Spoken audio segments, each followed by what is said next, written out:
नमो अरन्ताडं नमो सिद्धाडं नमो आयिरीयाडं नमो वज्रायाडं नमो लोये सवसाउडं। पंच परमिष्टि भगवंतों की, गणाचार्य भगवान विराग सागर जी महामंडराज की, पट्टाचार्य भगवान गुरुवर विशुद्ध सागर जी महाराज की,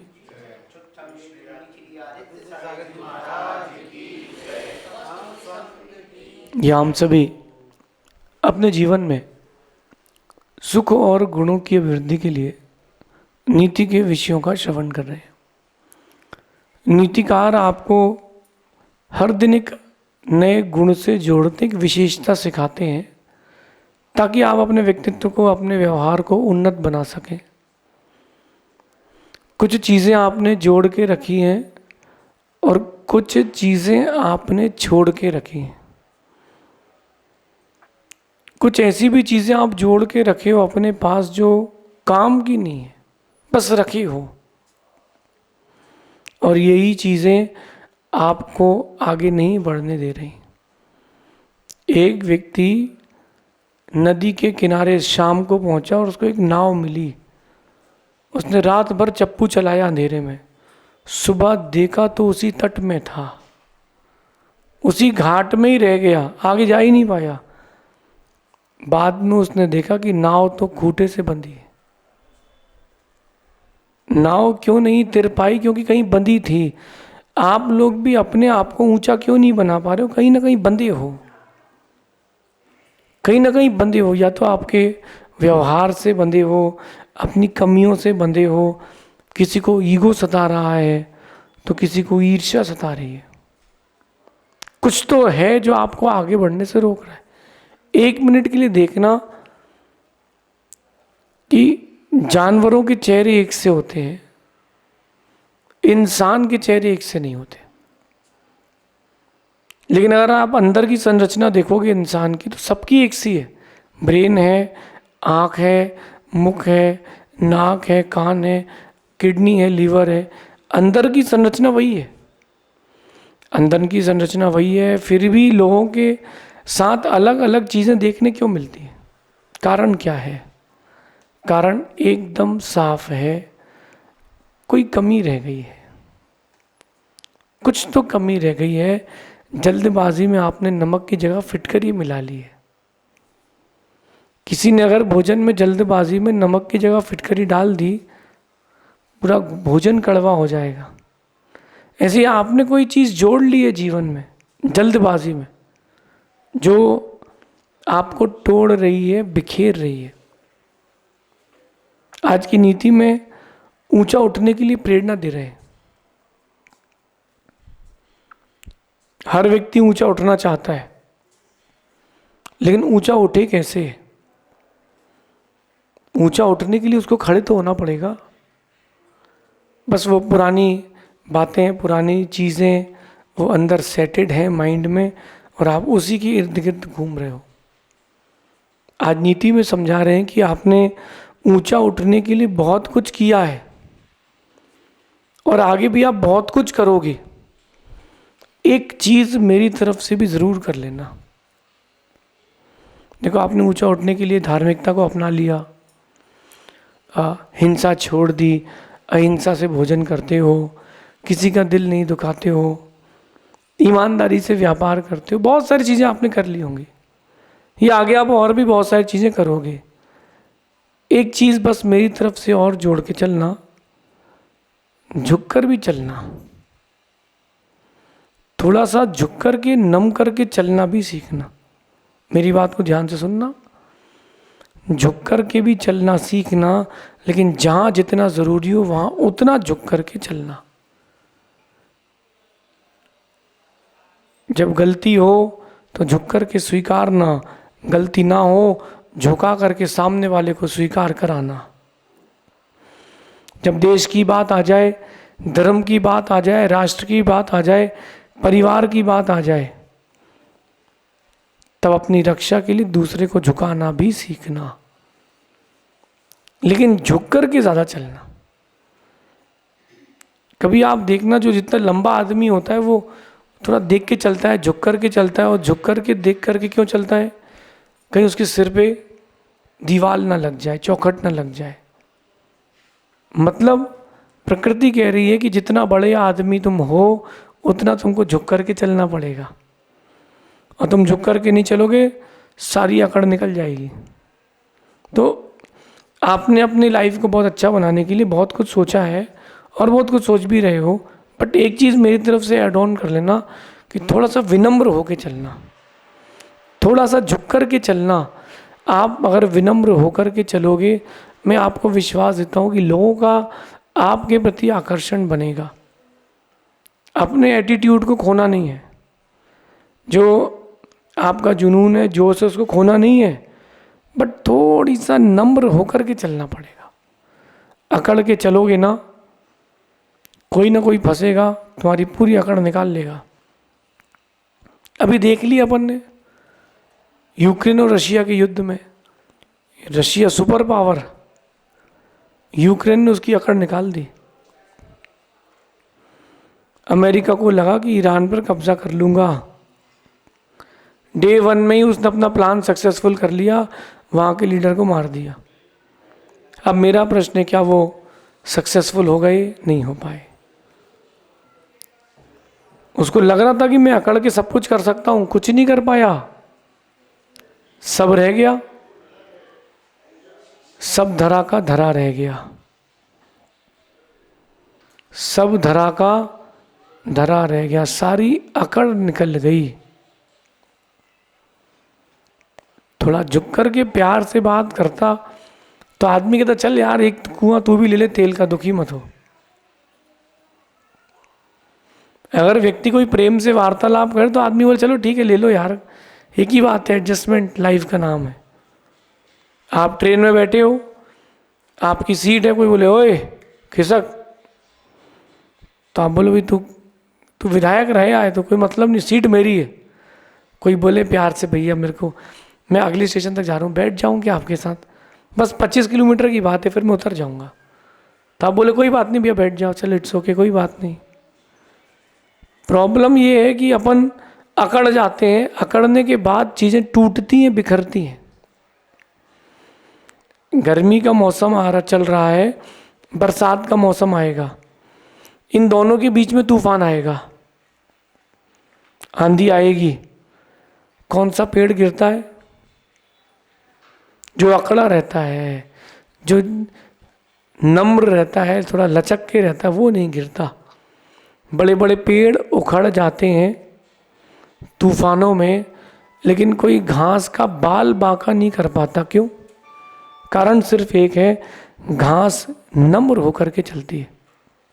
घास झुक जाती है तो टूटती नहीं है, पेड़ अकड़ा रहता है तो टूट जाता है। इसलिए मैं आपसे कह रहा हूं कि झुक कर के थोड़ा चलना सीखे, विनम्र होना सीखे। आप अगर विनम्र नहीं होते हो तो आपकी सारी विद्याएं किसी काम की नहीं है। थोड़ा सा अपने अभिमान को गला के चलो। मैंने बहुत लोगों को देखा है, ना हंसती रही ना बसती रही, ना हंसती रही उनकी ना बसती रही, पूरी दुनिया अब उनके ऊपर हंसती रही। क्यों हंस रही दुनिया? अरे वो बड़ा अकड़ में था, सारी अकड़ निकल गई, सारी अकड़ निकल गई, मैं राजा हूं। कहा किस बात का तू राजा बचा? राजा वो होता है जो झुक कर के चलता है, सबको लेकर के चलता है। ना झुक कर के चला, ना लेकर के चला, अकड़ के चला, हंसती भी मिट गई, बसती भी मिट गई। वो दिन भी आ गए कि दुनिया उसके ऊपर हंस रही है। क्यों? झुक के नहीं चला। जब भी कोई वाद विवाद आपके आपस में होता है ना, सबसे मेन उसका एक कारण होता है, कोई ना कोई व्यक्ति ऐसा होता है जो ईगोइस्टिक हो जाता है, अकड़ जाता है, मैं सब कुछ हूं। नहीं नहीं, थोड़ा झुक के चलो। जब बादल में पानी भर जाता है ना तो बादल भी नीचे आ जाते हैं, काले काले हो जाते हैं। और जब वृक्ष में फल आ जाते हैं तो वृक्ष भी झुक जाता है। नदी जहाँ गहरी होती है ना वहाँ शांत होती है, जहाँ उथली होती है ना वहाँ लहरें ज़्यादा होती है। आप देखो 2-2 फीट में झरने बन जाते हैं, वहाँ पानी है ही नहीं, गहरा कुछ है ही नहीं। लेकिन जहाँ गहरा पानी होता है 500 फीट 600 फीट, वहाँ पानी शांत होता है। जो झुक कर के चलना जानता है, इसका मतलब बड़ा आदमी है, वो शांत है। हाँ, ये बात अलग है कि उसकी शांति का फायदा ना उठाया जाए। आप जितना विनम्र बनेंगे, लोगों का आकर्षण आपके प्रति उतना अधिक रहेगा। मैं आपको स्कूल की बात बताता हूँ। एक बच्चा ऐसा होता है जिसके प्रति टीचर का सॉफ्ट कॉर्नर होता है। 1 मिनट के लिए सोचो कि आप स्कूल के टीचर हो, तो 50 बच्चे आपके साथ हैं, आप 50 बच्चों को पढ़ा रहे हो, आप HOD हो, क्लास टीचर हो, तो आप किस बच्चे को प्रेफरेंस दोगे, किसके प्रति आपका अट्रैक्शन रहेगा? जो विनम्र रहेगा, विनयवान रहेगा, उसका आपके प्रति एक्स्ट्रा अट्रैक्शन रहेगा कि नहीं? बस यही बात आपको सीखना है। आप दूसरे को आकर्षित कर रहे हो अपनी विनय से, दूसरा आकर्षित हो रहा है आपकी विनय से, झुक करके। पोलाइटनेस, कई लोगों के शब्द में इतना कर्कशपना रहता है कि कई बार लगता है कि भगवान काश इनको एक अच्छे शब्द बोलने की मशीन और लगा देता तो अच्छा होता। थोड़ी सा अच्छा बोलना इंसान सीख जाए, थोड़ी सी पोलाइटनेस ले आए, कोई समस्या ही नहीं होगी। इंडिया का, पाकिस्तान का, अफ़गानिस्तान का, चाइना का, तिब्बत का, नेपाल का, इन सारे जो देश अपने आसपास हैं, अगर इन सब के जो ये पैसे खर्च होते हैं ना डिफेंस में, इनको एक तरफ रख दिया जाए तो पूरे विश्व का कल्याण हो जाए। युद्ध क्यों होते हैं? अकड़ के कारण। अगर आपस में सौहार्द हो जाए, एक रस्सी से काम चल जाए, मैं कहता हूँ रस्सी भी बांधना नहीं पड़े, सब आपस में प्रेम से रहें, तो आप देखो वो जो विनम्रता है देश का कितना विकास करती है। राम विनम्र थे, रावण विनम्र नहीं था। रावण विनम्र नहीं था। जब सभा में बात चली रावण के राम की, तो किसी ने बोला, विभीषण ने बोला कि श्री राम तो बहुत अच्छे आदमी हैं। धीरे से रावण कहता है श्री मत लगाओ। तुमने उसके नाम के आगे श्री कैसे लगा दिया? मतलब रावण के नाम के आगे श्री नहीं लगा रहा कोई, 3 खंड का स्वामी है, राम के नाम के आगे श्री लगा रहे हैं, जबकि कुछ भी नहीं है। क्यों? पिता की विनय करके आया है। राम ने पिता की विनय करी तब आए हैं, और रावण ने विनय नहीं करी तो कुछ भी नहीं रहा। अपने आप को सुपर पावर मत मान बैठना। तुम्हारे जैसे कई आए हैं, कई चले गए, कई और आएंगे, और आपने सोच लिया कि I am the super power, मैं कुछ भी कर सकता हूं। 24 घंटे में दिन बदलते हैं, पता नहीं चलता। 24 घंटे में दुनिया बदल जाती है। 24 घंटे में मैंने देखा बहुत बड़े बड़े आदमियों को, बेचारे आज दाने की मौत, दाने दाने के लिए मोहताज है। कहते हैं ना, जो बेर बेर खाते वो बेर बीन खाते हैं, और जो बेर बीन खाते वो बेर बेर खाते।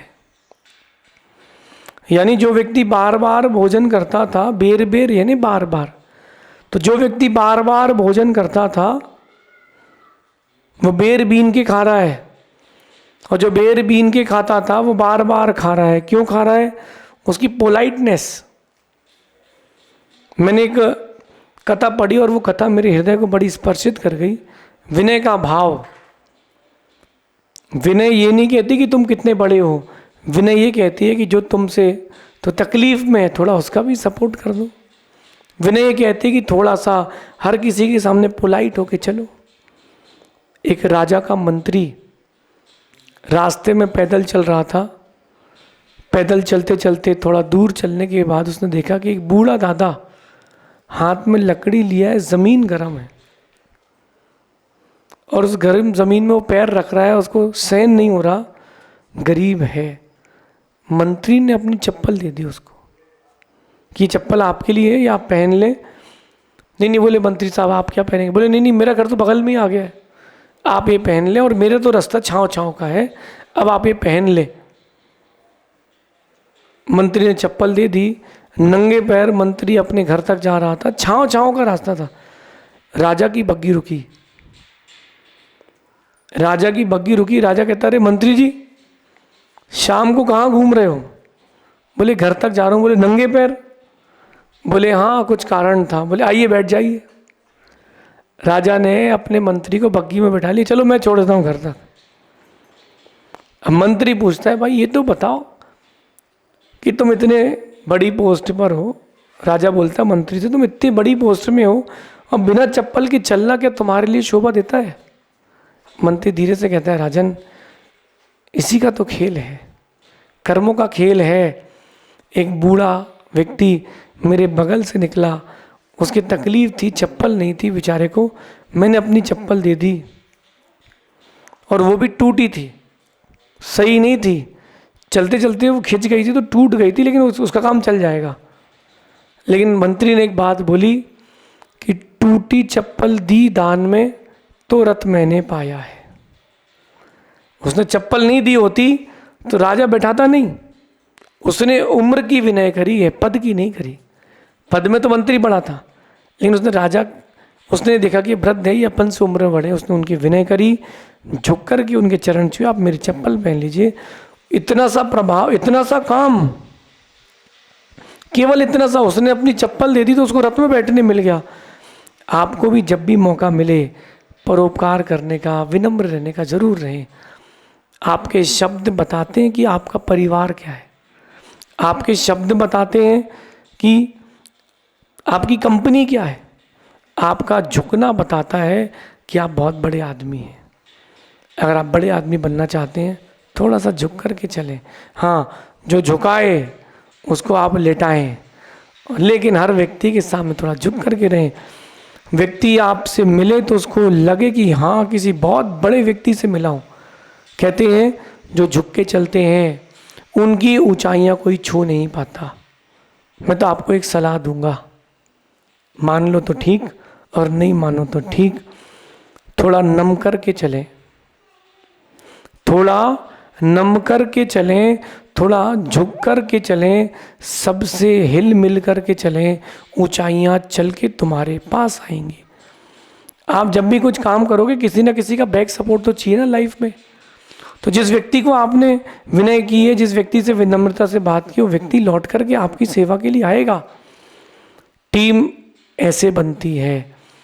अगर आपके टीम के आदमी से गलती हो जाए इट्स ओके, कोई बात नहीं, ऐसे फॉल्ट्स होते रहते हैं, ऐसा करके छोड़ो।